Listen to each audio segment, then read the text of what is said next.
Hi all, welcome back to Niha frock designs. Niha frock ഡിസൈൻസിൻ്റെ പുതിയൊരു വീഡിയോയിലോട്ട് എല്ലാവർക്കും സ്വാഗതം. ഇന്ന് മുത്തുകളൊക്കെ വന്നിട്ടുള്ള ഡ്രസ്സ് എങ്ങനെയാണ് സ്റ്റിച്ച് ചെയ്തെടുക്കുക എന്നുള്ളതാണ് നമ്മൾ കാണിക്കാൻ വേണ്ടിയിട്ട് പോകുന്നത് കേട്ടോ. അപ്പോൾ നമുക്ക് നേരെ വീഡിയോയിലോട്ട് പോയാലോ. വീഡിയോയിലോട്ട് പോകുന്നതിന് മുമ്പായിട്ട് ചാനൽ ആരെങ്കിലും സബ്സ്ക്രൈബ് ചെയ്യാതെ കാണുന്നുണ്ട് എന്നുണ്ടെങ്കിൽ ഒന്ന് സബ്സ്ക്രൈബ് ചെയ്ത് സപ്പോർട്ടാക്കുക. കൂടെ തന്നെ നമ്മുടെ ഫ്രോക്കിൻ്റെ ക്ലാസ്സിലേക്ക് ജോയിൻ ആവാൻ താല്പര്യമുണ്ട് എന്നുണ്ടെങ്കിൽ സ്ക്രീനിൽ കാണുന്ന നമ്പറിൽ ജസ്റ്റ് ഒന്ന് വാട്സപ്പ് ചെയ്താൽ മതി. ഇന്നൊരു സ്കേർട്ടും ടോപ്പുമാണ് സ്റ്റിച്ച് ചെയ്യാൻ വേണ്ടിയിട്ടുള്ളത് കേട്ടോ. അപ്പോൾ അതിൻ്റെ ടോപ്പ് മെറ്റീരിയൽ വരുന്നത് അത്യാവശ്യം നല്ല പോലെ വർക്കും കാര്യങ്ങളൊക്കെ വരുന്നുണ്ട്. കുറേ ആൾക്കാർ ചോദിച്ചിട്ടുണ്ട് അതിന് വർക്കുള്ള മെറ്റീരിയൽ നമ്മൾ എങ്ങനെയാണ് സ്റ്റിച്ച് ചെയ്തെടുക്കുക എന്നുള്ളത്. അപ്പോൾ ഇതിൽ നെറ്റ് കാണുന്ന ആ ഒരു ഭാഗത്തൊന്നും വർക്കില്ല. പക്ഷേ ഈ ഫ്ലവർ ആ ഫ്ലവറിലൊക്കെ അത്യാവശ്യം നല്ല പോലെ ഷുഗർ ബീഡ് കൊടുത്തിട്ടുണ്ട് കേട്ടോ. അപ്പോൾ ആ ഒരു ബീഡുകളൊക്കെ നമ്മൾ എങ്ങനെയാണ് ക്ലോത്തിന് ഡാമേജ് വരാതെ ഒഴിവാക്കിയിട്ട് സ്റ്റിച്ച് ചെയ്തെടുക്കുക, സിമ്പിളായിട്ട് എങ്ങനെ നമുക്ക് സ്റ്റിച്ച് ചെയ്തെടുക്കാം എന്നുള്ളതൊക്കെയാണ് കേട്ടോ. അപ്പോൾ ഇതാണ് അതിലേക്കുള്ള ലൈനിങ് വന്നിട്ട് സാറ്റിനാണ്. ടോപ്പിലേക്ക് സ്കേർട്ടിലേക്കും സാറ്റിൻ തന്നെയാണ് നമ്മൾ കൊടുക്കുന്നത് കേട്ടോ. അപ്പോൾ ഇതിൻ്റെ കട്ടിങ്ങും സ്റ്റിച്ചിങ്ങും നമ്മൾ ഉടൻ തന്നെ അപ്ലോഡ് ആക്കുന്നതായിരിക്കും. അപ്പോൾ ചാനൽ സബ്സ്ക്രൈബ് ചെയ്തിട്ടില്ല എന്നുണ്ടെങ്കിൽ ഒന്ന് സബ്സ്ക്രൈബ് ചെയ്ത് വെക്കാം കേട്ടോ. വർക്ക് പീസ് 1/2 മീറ്ററും സാറ്റിന് 2 മീറ്ററും 4 മീറ്റർ നെറ്റ് ഫാബ്രിക്കുമാണ് ഇതിലേക്ക് ഈ സ്കേർട്ടും ടോപ്പും ചെയ്യാൻ വേണ്ടിയിട്ട് എടുത്തിട്ടുള്ളത് കേട്ടോ. ഒരു 2-2.5 വയസ്സായ ഒരു ബേബിക്ക് വേണ്ടിയിട്ടാണ് നമ്മളിത് സ്റ്റിച്ച് ചെയ്തെടുക്കുന്നത്. ആദ്യം നമുക്ക് കോട്ടൺ ലൈനിങ്ങിൽ യോക്കിൻ്റെ ആ ഒരു ഭാഗം കട്ട് ചെയ്തെടുക്കാം. അപ്പോൾ ഷോൾഡർ നമ്മൾ മാർക്ക് ചെയ്ത് കൊടുത്തു, അതുപോലെ തന്നെ നെക്ക് എടുത്ത് മാർക്ക് ചെയ്ത് കൊടുത്തു. ഇനി നമുക്ക് താഴേക്ക് ബാക്കിയുള്ള എല്ലാ ഭാഗങ്ങളും കറക്റ്റായിട്ട് തന്നെ മാർക്ക് ചെയ്ത് കൊടുക്കാം. ഈ ഒരു കോട്ടൺ ലൈനിങ് കസ്റ്റമർ കൊണ്ടു തന്നതല്ല കേട്ടോ, ഇത് നമ്മുടെ അടുത്ത് സ്റ്റോക്ക് ഉള്ളതാണ്. റോളായിട്ട് അങ്ങനെ മേടിച്ച് വെച്ചേക്കാണ് കോട്ടൺ ലൈനിങ്. എപ്പോഴും നമ്മൾ ചെയ്യുന്ന സമയത്ത് കോട്ടൺ ലൈനിങ്ങിൽ കട്ട് ചെയ്തെടുക്കുകയാണ് എന്നുണ്ടെങ്കിൽ നമുക്ക് ആ ഒരു യോക്കിനെയും അതുപോലെ തന്നെ ആ ഒരു ക്രോപ്പ് ടോപ്പിനെയും നല്ല ഫിനിഷായിട്ട് ഒന്നുകൂടെ സ്റ്റിഫായിട്ട് നമുക്ക് കിട്ടും കേട്ടോ. ക്രേപ്പ് അല്ലെങ്കിൽ സാറ്റിനൊക്കെയാണ് മാത്രം നമ്മൾ കൊടുക്കുന്നുള്ളൂ എന്നുണ്ടെങ്കിൽ അത്രത്തോളം നമുക്കൊരു ഫിനിഷിങ് കിട്ടൂല. അതുമാത്രമല്ല നമ്മളെ മാർക്കിങ്ങും കാര്യങ്ങളും ഒക്കെ ചെറിയ രീതിക്ക് വേരിയേഷൻ വരാൻ ചാൻസ് ഉണ്ട്. കോട്ടൺ ആകുമ്പോൾ നമ്മൾ ഫോൾഡ് ചെയ്ത് വെച്ചാൽ അത് അതുപോലെ തന്നെ നിന്നോളൂ കേട്ടോ. അപ്പോൾ അതുകൊണ്ട് മാക്സിമം കോട്ടൺ തന്നെ ചെയ്യാൻ വേണ്ടിയിട്ട് നോക്കുക. അങ്ങനെ ഫ്രണ്ട് പീസ് കട്ട് ചെയ്തെടുത്തതിന് ശേഷം നമ്മൾ ബാക്ക് പീസും കൂടെ കട്ട് ചെയ്തെടുക്കുകയാണ് കേട്ടോ. അങ്ങനെ കോട്ടൺ ലൈനിങ്ങിലെ കട്ടിങ്ങൊക്കെ നമ്മളത് കഴിഞ്ഞിട്ടുണ്ട്. കോട്ടൺ ലൈനിങ്ങിൽ യോക്ക് പോർഷൻ കട്ട് ചെയ്തെടുത്തതിന് ശേഷം നമ്മൾ സാറ്റിൻ ലൈനിങ് അതുപോലെ തന്നെ നമ്മുടെ വർക്ക് പീസ് അത് രണ്ടും നമ്മളെ യോക്കിന് കറക്റ്റായിട്ട് കട്ട് ചെയ്തെടുത്തിട്ടുണ്ട് കേട്ടോ. അതാ ഇതുപോലെ യോക്ക് വെച്ചിട്ട് നമ്മൾ എന്ത് ചെയ്യുക, ഒന്ന് കട്ട് ചെയ്തെടുക്കുക. അങ്ങനെ നമ്മളിതാ ബാക്ക് പോർഷനാണ് ആദ്യം ചെയ്തെടുക്കുന്നത് കേട്ടോ. ഇതുപോലെ വെച്ചിട്ട് നമുക്ക് ആദ്യം വേണ്ടത് നമ്മുടെ പിന്നാണ്. അപ്പോൾ ഈ ഒരു പിൻ വെച്ചിട്ട് എപ്പോഴും നമ്മൾ നല്ല രീതിക്ക് ചെയ്തു കൊടുക്കണം. പ്രത്യേകിച്ച് നമ്മുടെ വർക്ക് പീസൊക്കെ ആവുന്ന സമയത്ത് ആ വർക്ക് വരുന്ന ഭാഗത്തൊക്കെ നമുക്ക് എന്ത് ചെയ്യും, ആ മുത്തുകളൊക്കെ ഉണ്ടായത് കൊണ്ട് തന്നെ ചെറിയ രീതിക്ക് വേരിയേഷൻ വരും നമ്മളിങ്ങനെ വെച്ച് കൊടുക്കുന്ന സമയത്ത് തന്നെ. അപ്പോൾ അതൊക്കെ ഇല്ലാതിരിക്കാൻ വേണ്ടിയിട്ടാണ് എന്ത് ചെയ്യുന്നത്, നമ്മൾ നല്ല രീതിക്ക് പിൻ ചെയ്ത് കൊടുക്കുന്നത്. ഒരു യോക്കിൽ തന്നെ നമ്മൾ എത്ര പിന്നാണ് ചെയ്ത് വെച്ചിരിക്കുന്നത് നോക്കിക്കേ. അപ്പോൾ എത്രത്തോളം നമുക്ക് പിൻ ചെയ്യാൻ പറ്റുമോ അത്രത്തോളം നമ്മൾ ചെയ്തെടുക്കുക. നല്ല ടൈം എടുത്തിട്ട് നമ്മൾ ചെയ്യുകയാണ് എന്നുണ്ടെങ്കിൽ നമുക്ക് നല്ല റിസൾട്ട് കൊണ്ടുവരാൻ വേണ്ടിയിട്ട് പറ്റുന്നതാണ് കേട്ടോ ആ ഒരു യോക്കിൽ. ഇനി നമ്മൾ സ്റ്റിച്ച് ചെയ്തെടുക്കുന്ന ഭാഗത്തുള്ള എല്ലാ മുത്തുകളും നമുക്കൊന്ന് റിമൂവ് ചെയ്തെടുക്കണം. നമ്മളെ സിബിൻ്റെ പോർഷനിലും നെക്കിൻ്റെ പോർഷനിലും ആം ഹോളിലും ഷോൾഡറിൻ്റെ ആ ഒരു ഭാഗത്തും സൈഡിലും ഒക്കെ നമുക്ക് എന്ത് ചെയ്യണം, ആ ഒരു മുത്തുകളൊക്കെ നമുക്കൊന്ന് റിമൂവ് ചെയ്തെടുക്കണം. അപ്പോൾ നമ്മൾ എന്ത് ചെയ്യുക, ആദ്യം നമ്മളെ യോക്ക് അതായത് കോട്ടൺ ലൈനിങ്ങിൽ കട്ട് ചെയ്തെടുത്ത പീസ് നമ്മൾ പിൻ ചെയ്ത് വെച്ചില്ലേ, അപ്പോൾ അത് നമ്മൾ പിൻ ചെയ്ത് വെക്കുമ്പോൾ ശ്രദ്ധിക്കണം, നമ്മൾ ഏറ്റവും അറ്റത്ത് കൊണ്ടുപോയിട്ട് പിൻ ചെയ്ത് വെക്കരുത് കേട്ടോ. അപ്പോൾ അങ്ങനെയാകുമ്പോൾ നമുക്കിതാ ഇതുപോലെ കോട്ടൺ ലൈനിങ്ങിനെ മറിക്കാൻ വേണ്ടിയിട്ട് പറ്റൂല. അപ്പോൾ എന്ത് ചെയ്യുക, നമ്മൾ കുറച്ച് സെൻട്രലായിട്ട് വേണം പിൻ ചെയ്ത് കൊടുക്കാനായിട്ട്. ഇനി നമ്മളിതാ ഈ ഒരു ത്രെഡ് കട്ടർ വെച്ചിട്ട് എല്ലാ മുത്തുകളും ഇതുപോലെ കട്ട് ചെയ്ത് മാറ്റാണ് കേട്ടോ. ഇങ്ങനെ ചെയ്യുന്ന സമയത്ത് നമ്മൾ ക്ലോത്തിന് ഒരു തരത്തിലുള്ള ഡാമേജും വരാൻ ചാൻസ് ഇല്ല. നല്ല രീതിക്ക് നമുക്ക് മുത്തുകളൊക്കെ റിമൂവ് ചെയ്യാൻ വേണ്ടിയിട്ട് പറ്റും. ചെറിയ രീതിക്കുള്ളൊരു ഷുഗർ ബീഡാണ് കേട്ടോ ഇതിൽ കൊടുത്തിട്ടുള്ളത്. അപ്പോൾ ഇതുപോലെ നമ്മൾ സീക്വൻസ് ഒന്നും നമ്മൾ റിമൂവ് ചെയ്യേണ്ട ആവശ്യമില്ല. അതിലൊക്കെ നമുക്ക് സ്റ്റിച്ച് ചെയ്യാൻ വേണ്ടിയിട്ട് ഒരു പാടുമില്ല, നമുക്ക് സിമ്പിളായിട്ട് സ്റ്റിച്ച് ചെയ്തെടുക്കാൻ പറ്റും. പക്ഷേ ബീഡുകൾ അതുപോലെയല്ല, നമുക്ക് നല്ലപോലെ ബുദ്ധിമുട്ടുണ്ടാക്കും നമ്മൾ സ്റ്റിച്ച് ചെയ്തെടുക്കുന്ന സമയത്ത്. ഇനി നമുക്ക് ഓരോന്നും നമ്മൾ കൈ വെച്ചിട്ട് ഇങ്ങനെ നമ്മൾ എന്ത് ചെയ്യുക, ഒരു 1/2 ഇഞ്ച് അല്ലെങ്കിൽ നമ്മൾ എത്രയാണോ സീം അലവൻസ് കൊടുക്കുന്നത് അവിടെ നമുക്ക് ഇതുപോലെ എന്ത് ചെയ്യുക, കൈ കൊണ്ട് ഇങ്ങനെ ജസ്റ്റ് നോക്കുക. ആം ഹോളിൻ്റെ ആ ഒരു ഭാഗത്തൊക്കെ ഇങ്ങനെ നോക്കിയിട്ട് ഇതുപോലെ ഇങ്ങനെ നോക്കി പോരുന്ന സമയത്ത് എവിടെയാണോ മുത്തുകളുള്ളത് അവിടെ നമുക്ക് ഇതുപോലെ എന്ത് ചെയ്യാം, മുത്തുകളൊക്കെ നമുക്ക് റിമൂവ് ചെയ്ത് കൊടുക്കാം. അങ്ങനെയാണ് നമ്മൾ എന്ത് ചെയ്യുന്നത്, എല്ലാ ഭാഗത്തും ചെയ്തെടുക്കുന്നത്. എല്ലാ ഭാഗങ്ങളിലും നമ്മൾ എന്ത് ചെയ്യുക, ഒരു 1/2 ഇഞ്ചല്ലേ നമ്മൾ സീം അലവൻസ് കൊടുക്കുകയുള്ളൂ. അപ്പോൾ ആ 1/2 ഇഞ്ച് വിട്ടിട്ട് നമ്മൾ കൈ വെച്ചിട്ട് ഇങ്ങനെ ചെയ്ത് നോക്കുക.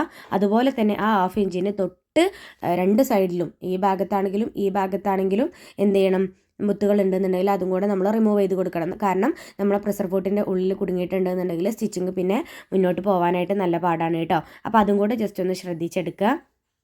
അപ്പോൾ ഇതുപോലെ നമ്മൾ കൈ വെച്ചിട്ട് എവിടേക്കാണോ മുത്തുകളുള്ളത് ആ മുത്തുകളൊക്കെ നമുക്ക് എന്ത് ചെയ്യാം, ഒന്ന് റിമൂവ് ചെയ്ത് എടുക്കാം. അപ്പോൾ റിമൂവ് ചെയ്യുന്ന സമയത്ത് നമ്മൾ പെട്ടെന്ന് ചെയ്തെടുക്കരുത്. നെറ്റിൽ നമ്മുടെ ആ ഒരു ത്രെഡ് കട്ടർ ഒന്ന് തട്ടിയിട്ടുണ്ട് എന്നുണ്ടെങ്കിൽ പെട്ടെന്ന് കീറാനുള്ള ചാൻസ് ഉണ്ട് കേട്ടോ. വേറെ കുഴപ്പങ്ങളൊന്നുമില്ല, മുത്തും കാര്യങ്ങളൊക്കെ നമുക്ക് ഉഷാറായിട്ട് ചെയ്തെടുക്കാൻ വേണ്ടിയിട്ട് പറ്റും. അതുമാത്രമല്ല, ചില ആൾക്കാർ എന്തെങ്കിലും ഭാരമുള്ളത് വെച്ചിട്ട് ഇങ്ങനെ കുത്തി കൊടുക്കും. അതായത് ഷുഗർ ബീഡ്സിനൊക്കെ ഒന്ന് പൊട്ടിച്ച് കൊടുക്കുക, ഒന്ന് ചില്ലാക്കി കൊടുക്കുക. അപ്പോൾ അങ്ങനെ ചെയ്യുന്ന സമയത്ത് എന്താണെന്ന് അറിയോ, ചില സമയത്ത് നമ്മളെ ഷുഗർ ബീഡ് എന്നൊക്കെ പറഞ്ഞാൽ, അതേപോലെ തന്നെ നമ്മളെ കട്ട് ബീഡുകളൊക്കെ ഉണ്ടാകുന്ന സമയത്ത് അത് ചെറിയൊരു ഗ്ലാസ് പോലെയല്ലേ കട്ട് ബീഡൊക്കെ. അപ്പോൾ അതുകൊണ്ട് നമ്മളെ നെറ്റിൽ ചെറിയ ഡാമേജ് വരാനും ചെറിയ സ്ക്രാച്ച് വരാനൊക്കെ ചാൻസ് ഉണ്ട്. അപ്പോൾ അതില്ലാതിരിക്കാൻ വേണ്ടിയിട്ട് നല്ലൊരു ഓപ്ഷൻ തന്നെയാണ് നമ്മൾ ഈ ത്രെഡ് കട്ടർ വെച്ചിട്ട് ഇതുപോലെ ചെയ്തെടുക്കുക. ഇനി നമ്മൾ കത്രിക വെച്ചിട്ട് ചെയ്താലും കുഴപ്പമൊന്നുമില്ല, നമുക്ക് ചെയ്തെടുക്കാൻ വേണ്ടിയിട്ട് പറ്റും. പക്ഷെ ഒന്നുകൂടി സിമ്പിളായിട്ടുള്ളത് ഈ ഒരു ത്രെഡ് കട്ടറാണ് കേട്ടോ. അതുപോലെ തന്നെ ഇതിൻ്റെ റേറ്റ് വന്നിട്ട് വെറും 20 രൂപ മാത്രമേ ഉള്ളൂ. നമ്മൾ കൂടുതൽ എമൗണ്ട് ഉണ്ടെന്ന് വിചാരിച്ചിട്ടൊന്നും ഇരിക്കണ്ട കേട്ടോ, ചെറിയ എമൗണ്ട് മാത്രമേ ഉള്ളൂ. അപ്പോൾ നിങ്ങൾക്ക് എല്ലാവർക്കും മേടിക്കാൻ പറ്റിയ ഒരു ഏറ്റവും യൂസ്ഫുൾ ആയിട്ടുള്ളൊരു കാര്യം തന്നെയാണ്. കാരണം ഇപ്പോൾ നമ്മൾ മെഷീനൊക്കെ ഇപ്പോൾ ഏത് മെഷീനോ ആയിക്കോട്ടെ, നമ്മൾ വലിയ കത്രികകൾ, അതായത് നമ്മൾ ക്ലോത്ത് കട്ട് ചെയ്യുന്ന കത്രികകളൊക്കെയാണ് നമ്മൾ ത്രെഡൊക്കെ കട്ട് ചെയ്യാൻ വേണ്ടിയിട്ട് യൂസ് ആക്കുന്നത് എന്നുണ്ടെങ്കിൽ മെഷീനിലൊക്കെ ഇങ്ങനെ തട്ടിയിട്ട് ചെറിയ ഡാമേജ് വരാനുള്ള ചാൻസ് ഉണ്ട് അല്ലേ. അപ്പോൾ അതുകൊണ്ട് ഇത് യൂസ് ചെയ്യുകയാണെന്നുണ്ടെങ്കിൽ നമുക്ക് അത്തരം കാര്യങ്ങളൊക്കെ ഒഴിവാക്കാൻ വേണ്ടിയിട്ട് പറ്റൂ കേട്ടോ. എല്ലാ മുത്തുകളും റിമൂവ് ചെയ്തെടുത്തതിന് ശേഷം ഇതുപോലെ നമ്മൾ സ്റ്റിച്ച് ചെയ്തെടുക്കാൻ കേട്ടോ. അപ്പോൾ ഈ ഒരു ഭാഗങ്ങളൊക്കെ നമ്മൾ സ്റ്റിച്ച് ചെയ്തെടുക്കുന്ന സമയത്ത് പൈപ്പിംഗ് ഫോട്ട് യൂസ് ആക്കുകയാണെന്നുണ്ടെങ്കിൽ ഒന്നുകൂടെ ബെറ്റർ ആയിരിക്കും. നോർമൽ ഫോട്ട് യൂസ് ചെയ്യുകയാണെങ്കിൽ കുഴപ്പമൊന്നുമില്ല. പക്ഷേ നമ്മൾ എന്ത് ചെയ്യണമെന്നറിയോ, നോർമൽ ഫോട്ട് പൈപ്പിംഗ് ഫോട്ടിനെക്കാട്ടിലും ഇത്തിരി വിടുത്ത് കൂടുതലല്ലേ. അപ്പോൾ അതുകൊണ്ട് ആ ഒരു ഭാഗങ്ങൾ വരുന്ന ഇടങ്ങളിലൊക്കെ നമ്മൾ ആ ഒരു മുത്തുകൾ ജസ്റ്റ് ഒന്ന് റിമൂവ് ചെയ്ത് കൊടുക്കണം കേട്ടോ. ഇല്ലാന്നുണ്ടെങ്കിൽ നമുക്ക് സ്റ്റിച്ച് മുൻപോട്ട് കൊണ്ടുപോകാൻ വേണ്ടിയിട്ട് പറ്റില്ല. അപ്പോൾ ഷോൾഡറിൻ്റെ ആ ഒരു ഭാഗമല്ലാത്ത മറ്റെല്ലാ ഭാഗങ്ങളും നമ്മൾ സ്റ്റിച്ച് ചെയ്തെടുക്കുകയാണ്. ഇപ്പോൾ ഇതാ കണ്ടോ, ഈ ഒരു ഭാഗത്ത് നമ്മൾ റിമൂവ് ചെയ്തിട്ടില്ല. അപ്പോൾ ആ ഒരു ഭാഗം കൂടി നമ്മൾ റിമൂവ് ചെയ്തിട്ട് നമുക്ക് ചെയ്തെടുക്കാം. ഇങ്ങനെ നമ്മൾ ചെയ്തെടുക്കുകയാണെന്നുണ്ടെങ്കിൽ നമ്മൾ സാധാ യോക്കൊക്കെ സ്റ്റിച്ച് ചെയ്തെടുക്കുന്ന പോലെ പെട്ടെന്ന് സ്റ്റിച്ച് ചെയ്തെടുക്കാൻ വേണ്ടിയിട്ട് പറ്റും. കാരണം മുത്തുകളും കാര്യങ്ങളൊക്കെ നമ്മൾ റിമൂവ് ചെയ്ത് എന്നാലോ സെൻറ്റർ ഭാഗത്തായിട്ട് നമുക്ക് എല്ലാ മുത്തുകളും കാര്യങ്ങളും നമ്മളെ ആ ഒരു ക്രോപ്പ് ടോപ്പിലേക്ക് നമുക്ക് കിട്ടുകയും ചെയ്യും അല്ലേ. അപ്പോൾ അതുകൊണ്ട് ഈ ഒരു രീതി ഫോളോ ചെയ്യുകയാണെന്നുണ്ടെങ്കിൽ നമ്മളെ യോക്കിൽ നമുക്ക് വർക്ക് പീസിൽ നമ്മൾ എന്തെങ്കിലും ചെയ്തെടുക്കുകയാണെന്നുണ്ടെങ്കിൽ നല്ല രീതിക്ക് നമുക്ക് റിസൾട്ട് കൊണ്ടുവരാൻ വേണ്ടിയിട്ട് പറ്റുന്നതാണ് കേട്ടോ. അങ്ങനെ നമ്മൾ സ്റ്റിച്ച് ചെയ്തെടുത്തിട്ടുണ്ട്. പിന്നെ ബാക്കി വന്നിട്ടുള്ള ആ ഒരു പീസസൊക്കെ നമ്മൾ കട്ട് ചെയ്ത് മാറ്റി ചെറിയ നോച്ചസും കൂടെ ഇട്ട് കൊടുത്തിട്ടുണ്ട് കേട്ടോ. ഇനി നമുക്ക് ഈ ഒരു യോക്കിനെ ഒന്ന് പുറമേക്ക് മറിച്ചെടുക്കാം. ഇതുപോലെ നമുക്കൊന്ന് മറിച്ചെടുക്കാം. അങ്ങനെ 2 പീസും നമ്മൾ മറിച്ചെടുത്തിട്ടുണ്ട് കേട്ടോ. ഇനി നമുക്ക് എന്ത് ചെയ്യണമെന്ന് അറിയാം, നമ്മളെ ജിബ്ബ് വെച്ച് കൊടുക്കേണ്ടതാ. ഈ ഭാഗത്ത് നമുക്ക് ജിബ്ബ് വെച്ച് കൊടുക്കണം. അപ്പോൾ അവിടെ വരുന്ന ആ ഒരു ബീഡ്സും കാര്യങ്ങളും നമുക്കൊന്നും കൂടെ റിമൂവ് ചെയ്ത് കൊടുക്കാം. ഇത് നമ്മൾ മുൻപേ ചെയ്യണം എന്നതില്ല, ഇങ്ങനെ ചെയ്തതിന് ശേഷം നമുക്ക് ചെയ്താൽ മതി. അപ്പോൾ അങ്ങനെ ആവുന്ന സമയത്ത് നമുക്ക് കറക്റ്റ് ജിബിൻ്റെ ആ ഒരു പോർഷനിൽ മാത്രം റിമൂവ് ചെയ്ത് കൊടുത്താൽ മതി കേട്ടോ. അപ്പം ഇനി ഈ ഒരു ഭാഗത്ത് 2 പീസിലും നമുക്കിത് ഇതുപോലെ റിമൂവ് ചെയ്ത് കൊടുക്കാം. ഇനി നോർമലായിട്ട് നമ്മൾ ഇൻവിസിബിൾ ജിബ് സ്റ്റിച്ച് ചെയ്തെടുക്കുന്ന പോലെ നമുക്ക് എന്ത് ചെയ്യാം, സിമ്പിളായിട്ട് തന്നെ ഈ ഒരു ഭാഗത്തും സ്റ്റിച്ച് ചെയ്ത് കൊടുക്കാം. ഒരു ബുദ്ധിമുട്ടും ഇല്ലാതെ നമുക്ക് കിട്ടും കേട്ടോ. അങ്ങനെ നമ്മൾ നല്ല നീറ്റായിട്ട് ഇൻവിസിബിൾ ജിബൊക്കെ സ്റ്റിച്ച് ചെയ്തെടുത്തിട്ടുണ്ട്. ഇനി അടുത്തതായിട്ട് നമുക്ക് ചെയ്യാനുള്ളത് നമ്മുടെ ഫ്രണ്ട് പോർഷനാണ്. ഫ്രണ്ട് പോർഷനും ആ ഒരു രീതിക്ക് തന്നെ നമ്മൾ പിൻ ചെയ്തെടുത്തതിന് ശേഷം ബാക്ക് പോർഷൻ ചെയ്തില്ലേ, അതുപോലെ നമ്മൾ കോട്ടൺ ലൈനിങ്ങിനെ ജസ്റ്റ് ഇങ്ങനെ ഒന്ന് ഫോൾഡ് ചെയ്ത് പിടിച്ചിട്ട് ഇതുപോലെ നമ്മൾ കൈ വെച്ചിട്ട് നോക്കുക. എന്നിട്ട് ആ ഒരു ഭാഗങ്ങളിൽ വരുന്ന മുത്തുകളൊക്കെ നമുക്കൊന്ന് റിമൂവ് ആക്കി കൊടുക്കാം. സാധാരണ നമ്മൾ സ്റ്റിച്ച് ചെയ്യുന്ന പോലെ നമുക്ക് യോക്കിനെ സ്റ്റിച്ച് ചെയ്തെടുക്കാം.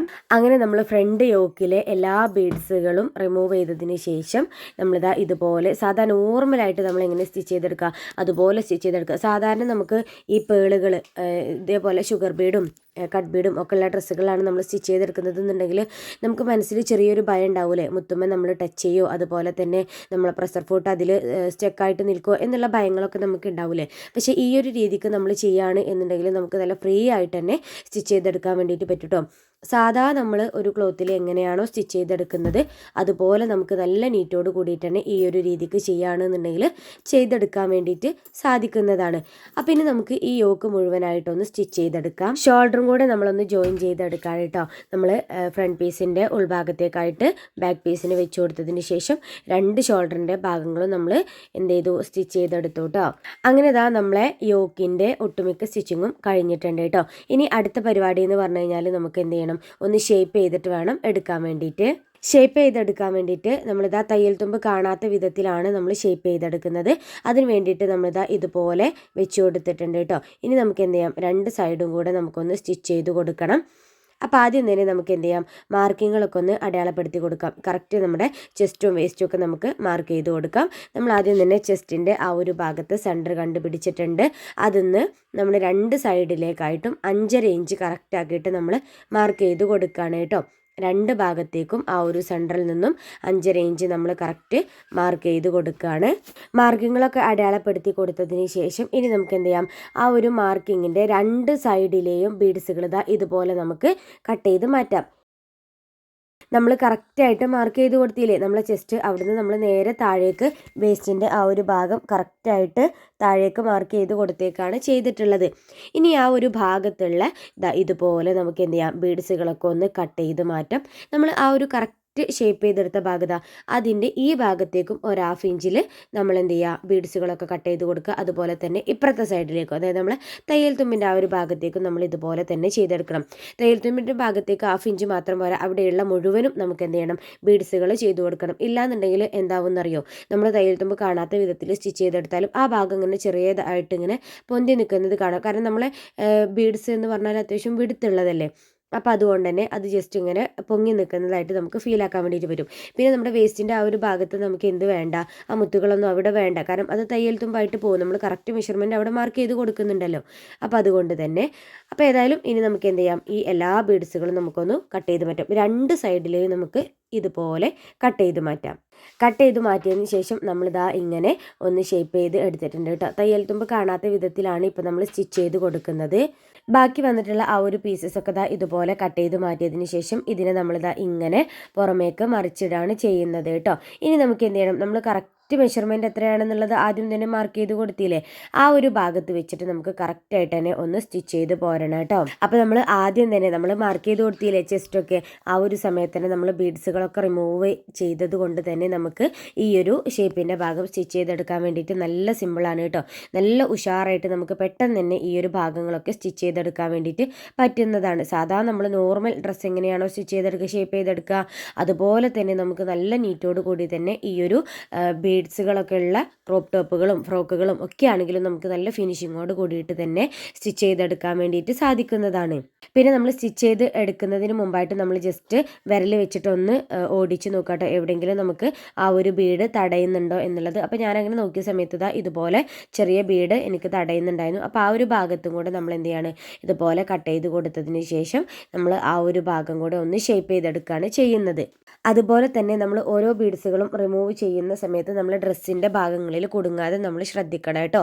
നമ്മൾ സ്റ്റിച്ചിങ്ങിൻ്റെ ഒക്കെ ഇടയിൽ ഇത് പെട്ടിട്ടുണ്ടെന്നുണ്ടെങ്കിൽ ആ ഒരു ബീഡ് പിന്നെ നമുക്ക് എടുക്കാൻ വേണ്ടിയിട്ട് സാധിക്കില്ല. അപ്പോൾ നമ്മൾ എന്ത് ചെയ്യണം, ഓരോ ബീഡുകളും നമ്മൾ റിമൂവ് ചെയ്തതിന് ശേഷം ആ ഡ്രസ്സിനെ പതുക്കെ ഒന്ന് കുടഞ്ഞ് നോക്കണം കേട്ടോ. അപ്പോൾ അങ്ങനെയാകുമ്പോൾ ബീഡ്സുകളൊക്കെ എന്ത് ചെയ്യും, താഴെ വീണോളും. അപ്പോൾ ആ ഒരു കാര്യങ്ങൾ കൂടി നിങ്ങൾ ഇതിൻ്റെ ശ്രദ്ധിക്കാനായിട്ടുണ്ട്. അതുപോലെ തന്നെ നമ്മൾ മെഷീനിൽ വെച്ചിട്ടൊക്കെയാണ് ബീഡ്സൊക്കെ റിമൂവ് ചെയ്ത് കൊടുക്കുന്നത് എന്നുണ്ടെങ്കിലും നമ്മൾ എന്ത് ചെയ്യണം, മെഷീൻ്റെ ആ ഒരു സൂചിയുടെ ഭാഗത്തേക്കും പ്രഷർ ഫുട്ടിൻ്റെ ഭാഗത്തൊക്കെ ഉണ്ടെന്നുണ്ടെങ്കിൽ അതൊക്കെ റിമൂവ് ചെയ്യുന്ന കാര്യത്തിൽ നമ്മൾ ഒന്നുകൂടെ നമ്മൾ ശ്രദ്ധ കൊടുക്കണം കേട്ടോ. ഇല്ലാന്നുണ്ടെങ്കിൽ നമ്മൾ സൂചിയൊക്കെ പെട്ടെന്ന് കേടായി പോകാനുള്ള ചാൻസ് ഉണ്ട്. അങ്ങനെ നമ്മൾ ഷേപ്പ് ചെയ്തെടുക്കുന്ന ആ ഒരു ഭാഗവും ചെയ്ത് കഴിഞ്ഞു അല്ലേ. ഇനി നമുക്ക് താഴെ ഭാഗം ഫോൾഡ് ചെയ്തിട്ട് സ്റ്റിച്ച് ചെയ്തെടുക്കണം. ഇനി നമുക്ക് താഴെ ഭാഗം ഫോൾഡ് ചെയ്ത് സ്റ്റിച്ച് ചെയ്യാൻ വേണ്ടിയിട്ട് ഇതുപോലെ നമ്മൾ ഇതിനെ ഫോൾഡ് ചെയ്തിട്ട് വെക്കാണ് കേട്ടോ. അപ്പോൾ ഇങ്ങനെ നമ്മൾ ഫോൾഡ് ചെയ്തെടുത്തതിന് ശേഷം നമുക്ക് എന്ത് ചെയ്യാം, ജസ്റ്റ് ഒന്ന് പിൻ ചെയ്ത് കൊടുക്കുക വേണമെങ്കിൽ ചെയ്യാം കേട്ടോ. ബിഗിനേഴ്സൊക്കെ ആണെങ്കിൽ പിൻ ചെയ്ത് കൊടുത്തു കഴിഞ്ഞാൽ നമുക്ക് സ്റ്റിച്ച് ചെയ്തെടുക്കാൻ വേണ്ടിയിട്ട് നല്ല എളുപ്പമാണ്. അപ്പോൾ ആ ഒരു രീതിക്ക് നമുക്ക് ചെയ്തെടുക്കാവുന്നതാണ്. പിന്നെ നമ്മൾ എന്ത് ചെയ്യണം, നമ്മൾ ഫോൾഡ് ചെയ്യുന്ന ആ ഒരു ഭാഗം ജസ്റ്റ് ഒന്ന് മാർക്ക് ചെയ്ത് കൊടുക്കുക, എവിടെ വരെയാണോ നമുക്ക് ഫോൾഡ് ചെയ്ത് കിട്ടുന്നത് എന്നുള്ളത്. എന്നിട്ട് അവിടെ വെച്ചിട്ട് നമ്മൾ എന്ത് ചെയ്യണം, ബാക്കിയുള്ള ബീഡ്സുകളൊക്കെ താഴേക്കുള്ളത് നമ്മൾ കട്ട് ചെയ്ത് മാറ്റണം കേട്ടോ. അപ്പോൾ നമുക്ക് നല്ല ഫിനിഷിങ്ങോട് കൂടിയിട്ട് തന്നെ കിട്ടുന്നതാണ്. അല്ല എന്നുണ്ടെങ്കിൽ നമ്മൾ സ്റ്റിച്ച് ചെയ്ത് പോരുന്ന സമയത്ത് നമുക്ക് ബീഡ്സുകൾ റിമൂവ് ചെയ്തും കൊടുക്കാവുന്നതാണ്. അതൊക്കെ നമ്മളെ ബീഡ്സിനനുസരിച്ചിട്ടും ബീഡ്സ് എത്രത്തോളം എടുത്ത് കാണിക്കുന്നു എന്നുള്ളതിനെ കുറിച്ചിട്ടുമാണ് നമ്മൾ ഈ കാര്യങ്ങളൊക്കെ ശ്രദ്ധിക്കേണ്ടത് കേട്ടോ. അപ്പോൾ നമ്മൾ ഈ ഒരു ഭാഗത്ത് താഴെ ഭാഗത്തുള്ളത് അത്യാവശ്യം നമ്മൾ ഫോൾഡ് ചെയ്ത് വരത്തക്ക വിധത്തിലുള്ള എല്ലാ ഭാഗങ്ങളും നമ്മൾ ഇതുപോലെ ബീഡ്സുകൾ റിമൂവ് ചെയ്ത് തന്നെ കൊടുക്കുന്നുണ്ട് കേട്ടോ. അങ്ങനെ നമ്മൾ ക്രോപ്പ് ടോപ്പിൻ്റെ താഴെ ഭാഗം ഇതുപോലെ നമ്മൾ ഫോൾഡ് ചെയ്ത് സ്റ്റിച്ച് ചെയ്തെടുത്തിട്ടുണ്ട് കേട്ടോ. അപ്പോൾ കണ്ടോ, നല്ല ഫിനിഷിങ്ങോട് കൂടിയിട്ട് തന്നെ നമ്മുടെ ക്രോപ്പ് ടോപ്പിന് നമുക്ക് കിട്ടിയിട്ടുണ്ട്. കിട്ടിയിട്ടുണ്ട്. കറക്റ്റ് 9.5 ഇഞ്ച് ലെങ്ത്തിലാണ് നമുക്ക് നമ്മുടെ ക്രോപ്പ് ടോപ്പിനെ കിട്ടിയിട്ടുള്ളത് കേട്ടോ. നല്ല ഫിനിഷിങ്ങോട് കൂടി നമ്മളെ ബീഡ്സ് വർക്കുകളൊക്കെ നമ്മുടെ യോക്കിൻ്റെ ആ ഒരു ഫ്രണ്ട് പോർഷനിലായാലും ബാക്ക് പോർഷനിലായാലും ഒക്കെ തന്നെ ഉണ്ട് താനും. അതുപോലെ തന്നെ നമ്മൾ സ്റ്റിച്ച് ചെയ്യുന്ന ഭാഗങ്ങളിലൊക്കെ നമ്മൾ കറക്റ്റായിട്ട് റിമൂവ് ചെയ്തതിന് ശേഷമാണ് നമ്മൾ എന്ത് ചെയ്തിട്ടുള്ളത്, സ്റ്റിച്ച് ചെയ്തും കൂടെ എടുത്തിട്ടുള്ളത്. അപ്പോൾ ഇത്രയേ ഉള്ളൂ ഇന്നത്തെ നമ്മുടെ വീഡിയോ എന്ന് പറയുന്നത്. അപ്പോൾ ബീഡ്സ് വെച്ചിട്ടുള്ള ഫ്രോക്കൊക്കെ നിങ്ങൾ സ്റ്റിച്ച് ചെയ്യാന്നുണ്ടെങ്കിൽ ഒന്ന് ശ്രദ്ധിച്ചിട്ട് ഇതുപോലെ നിങ്ങൾ സ്റ്റിച്ച് ചെയ്യുക കേട്ടോ. അതുപോലെ തന്നെ നമ്മുടെ ഫ്രോക്കിൻ്റെ ക്ലാസ്സിലേക്ക് ജോയിൻ ആവാൻ താല്പര്യമുണ്ടെങ്കിൽ സ്ക്രീനിൽ കാണുന്ന നമ്പറിൽ ജസ്റ്റ് ഒന്ന് വാട്സപ്പ് ചെയ്താൽ മതി.